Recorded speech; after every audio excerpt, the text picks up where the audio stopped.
There isn't much to do around Westbrook, our shitty little town in the Appalachian Mountains. The town itself only has a population of 2,000, and most of them work in the Davidson coal mine in the eastern half of town.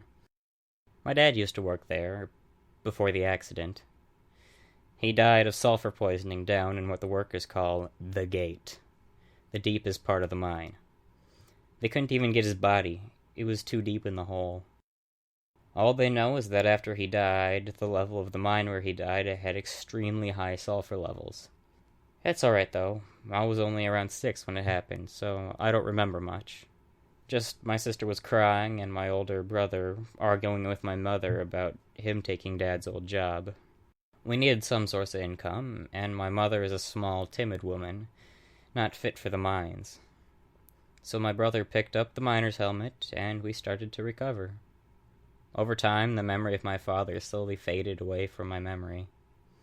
Until, of course, my brother met his fate in that dreaded mine. It was a cold October day, and a cold mist was rolling down from the mountains. I was off school because I had the flu, so I was still home when my brother was leaving. He told me to start boiling some water for dinner, but I forgot and just laid in bed and drifted back to sleep. I awoke to my mother's weeping and my sister's angry screams. I went over into the kitchen and my mother told me the whole story. He died of sulfur poisoning in the gate, and they weren't able to get his body. We had our little attempt at a funeral, and tried to move on again. That was about 2 years ago. And now I'm of age to work in the mine. It's my first day, and I hope it goes well. I pick up my helmet, and I head out the door. Before I can leave, my mother hands me a small gas mask. I take it from her and observe it. It's an old World War I mask, and it likely doesn't even work anymore. But we're still very poor, and it's the best we can do. I walk across the yard into town. It's extremely foggy today. I can't even see the tops of the mountains. The children are racing down the streets, decorating for Halloween. Finally, I reach the mine. I converse with the other workers for a few minutes before the elevator to the mine reaches us. We climb in, and they press 1. We start to descend, slowly at first, but then faster and faster. We reach level 1, and everyone climbs out. I remember my mask, and decide to put it on before I step off the platform. While I'm fiddling with the straps, I hear the elevator doors slam shut.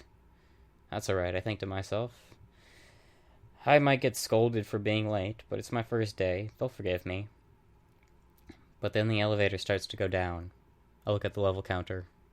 1, 2, 3, 4, 5, 6, 7, 8. Level 8. The gate. The doors creak open. I frantically press the level 1 button, but nothing happens. I hear voices coming from shadows outside. I hope they're fellow miners. I step out and try to find them. Slam! The elevator shuts with a bang. I raise my oil lamp and start to look for the miners. I'm surrounded by odd red rocks, somewhat hot to the touch. I follow the voices into a small subsection of the cave. I raise my lamp and look at the walls. Scratch marks. And lots of them. The voices are nearby. I call out to them. My reply is frantic breathing and breathless laughter. I start to backtrack to the elevator, but a rock falls in front of my path. I slide down into a small crevice, hoping to find another way around. I look up from my current position and see strange orange lights, perfectly circular. Maybe they sent some miners to look for me. I crawl up the hill and approach the lights. I lift my lamp to the lights. In front of me stands a creature about 5 feet tall, blackish red in color.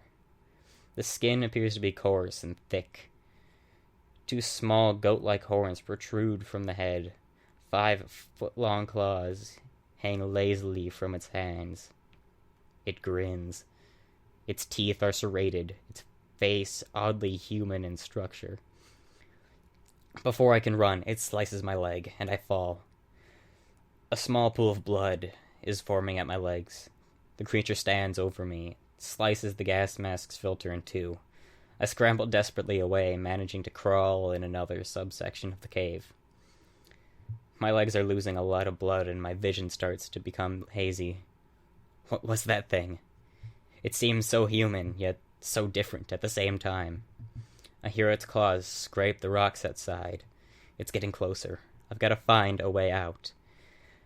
I see another opening into the main chamber and start crawling over to it. My vision is failing me, and I'm becoming extremely lightheaded. But I reach the opening, and the elevator is right before me. Door is wide open. I use all the rest of my strength to pull myself onto the platform and press the surface button. The door shuts hard, and I hear the engine start to rev up. Suddenly, a flash of light blinds me even more. The wire to the power box has been cut.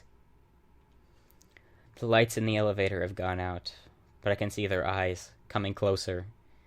There's at least 10 of them now, laughing hysterically, thinking they found their next kill. The claws scrape the metal door to the elevator, trying desperately to rip small holes wider so they can get it. But I'm safe here, and soon the others will discover my absence and send help. I raise my lamp up to the door and try and get a closer look at the creatures. Their eyes are about 3 inches wide and 4 inches tall. The eyes are completely orange with no discernible pupil. They have no nose, I can see, just 2 small slits in its face, right below the eyes. Smoke seems to come out of them. They stop clawing at the door and stand back. Maybe they've given up. One of the creatures approaches the door. It is significantly larger than the others, and its face has a scar going across the length of it. The beast grips the doors and looks me in the eyes, furious at my resiliency. I'm very close to passing out from blood loss, and the world around me is spinning, but I stay awake. Its grip tightens on the door, and it closes its eyes. The slits below the eyes open up, and you wouldn't even be able to tell me what they were. Then it rears its head back and breathes a cloud into my face. Sulfur.